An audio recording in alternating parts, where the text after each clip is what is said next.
Da, ali oboje ste se, neću reći oprobali, nego bili uspješni u sinkronizaciji crtića.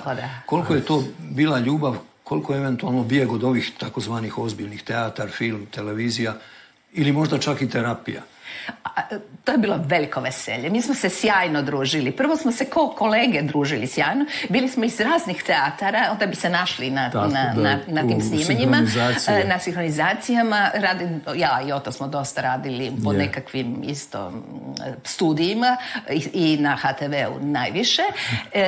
I to je bila igra. Mi smo svi bili kao djeca. I zato je to bilo tako vedro, veselo, uspješno smo radili, brzo smo radili. Ali danas se to čini, ali kao povijest, kako su se, to ne znaju današnja mladež, kako su se sinkronizacije radile. Išla je šlajfa, takozvano, na ekranu, ti gledaš jedan insert i onda ga sa tekstom u rukama navježbavaš, gađaš usta na usta i onda ovi te pitaju iz režije, jesi spreman, jesi, kad si spreman idemo i onda vrtiš to dok ne ubodeš.